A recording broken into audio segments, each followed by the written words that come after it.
What's up, guys? I guess I want to start this off by saying, for those of you that know, I have committed a major sin in the Duramax community. If any of you have watched my prior videos, you'll know that the truck did not used to have a shifter here. As a matter of fact, it used to have one right there. So yeah, I actually automatic swapped my truck that used to be a ZF6 for, well, actually it was for quite a few reasons. The biggest reason is the general build of this truck was heading in a racing direction. That's pretty much all I do with it. I drive it to work, and whenever I can, I get in on some races. The ZF6 wasn't really optimal. I don't want to tear it up. You can't really find those anymore. It's not worth, trying to launch it in a ZF6, risking breaking the transmission. So, I had a buddy, he's kind of wanted to put a ZF6 in his truck for a while because he was more confident that he could race it than I could. So I was like, you know what, cool, it's whatever, we'll swap. So his truck's pretty fast.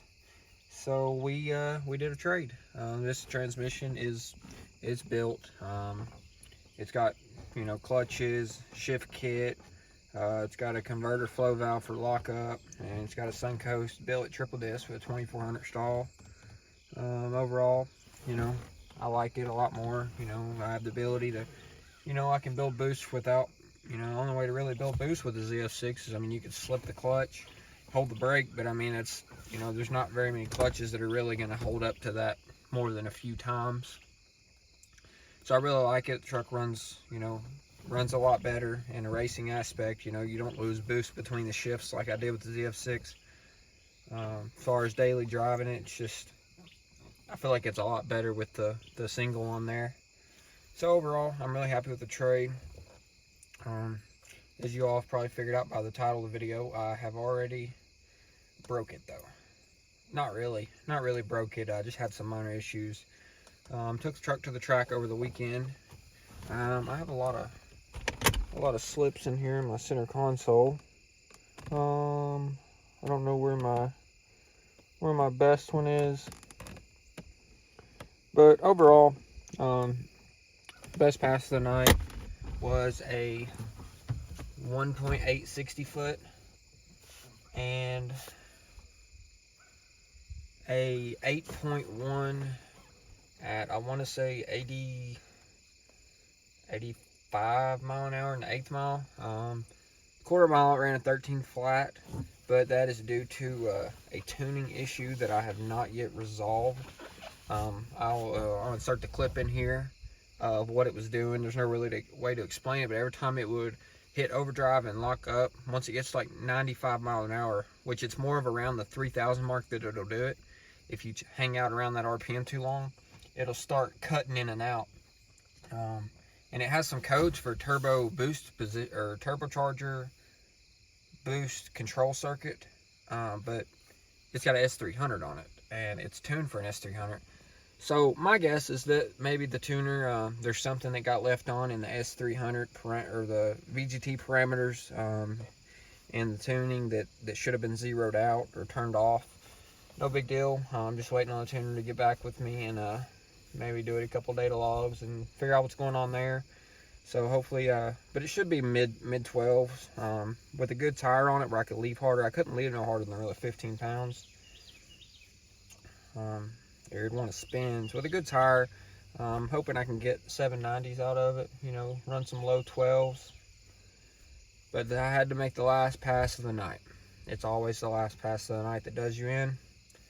I'll insert that clip of that one as well. Last pass of the night, I launched the truck. Pretty hard launch, about 15 pounds of boost. And I got to the end of the track, and it hit 4th, would not come out of 4th. It didn't go to 5th. So slowed down, made my way back up track, and it was stuck in 4th the whole way. Transmission didn't limp. There wasn't any codes, no nothing. It was just stuck in 4th. Couldn't figure it out. Cycled the key a couple times, started it back up, and it wouldn't come out of 1st. Okay, this is odd. done a little more, made sure all the wires were good, started up, everything was fine. It was fine for a couple days. You know what, maybe I had a loose wire somewhere. None of them really felt loose, but I was like, maybe something was a little loose. So just not gonna worry about it. Should be good to go. So drove the truck. Next couple days it was fine. Go to leave my house for work Monday morning. Start the truck, back out into the road, drop it and drive. It goes about 10 feet, goes to neutral. I get the dreaded range shifts inhibited. So, I read a lot of forums. Apparently that seems to be an issue with some people. Nobody knows what it is. And I also had a code for engine input or output speed sensor. Truck was stuck in 4th gear, wouldn't come out. Okay, that's kind of odd. So get up and work, haul at my buddy, like, hey, truck's messed up. So take it to his shop. I put a new NSBU switch on it. Did not fix the issue. That was a wasted $100. The other one wasn't the best shape. It did have a crack in it, but that was not my problem. The problem ended up being the actual speed sensor in the transfer case.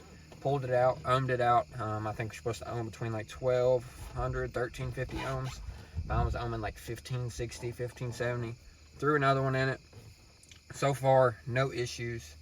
The truck does have a pretty bad oil leak. That's what I'm about to fix now. Got some brake cleaner, some rags to clean all the leaking oil up so I can see where it's leaking from. I know it's the valve cover, don't know exactly what part. The best guess that we can assume is everything under the truck is coated with oil. It's leaking, and like when I drive, it blows it back. Everything from the engine back to the axle is covered in oil. So my buddy, he's kind of assuming, we came to a general conclusion that maybe all the sensors got coated in oil and it seeped into the plugs. Maybe that's what made it start tweaking out, or maybe that's what caused that sensor to go bad. Or maybe it's just, just my luck. I do have pretty bad luck like that. So that's what it is. We're about to assess the leak, get it all cleaned up, and see what we can do to get it stopped.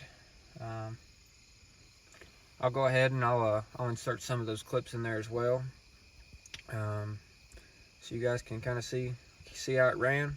I haven't downloaded the truck since I put all the turbo and stuff on it. My guess is probably low 600s, around 610, 620. But yeah, so if you ever get a dreaded range shift inhibited, and just know that another possible, and my ABS light would come on every time it would do it too. That's another thing. So I've read, it seems like a lot of people have troubles with this. So pull your output speed sensor out, ohm it out, see what's going on with it. Make sure the wiring going to it's good. I've heard a lot of things, those wires go bad. Check that for sure. If you're having that issue, that's what my problem was. Very well could be what your problem is.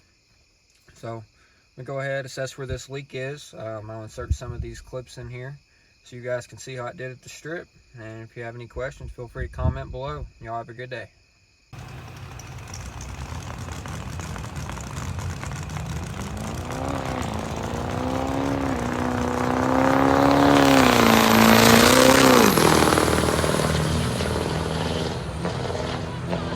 See, what's it doing?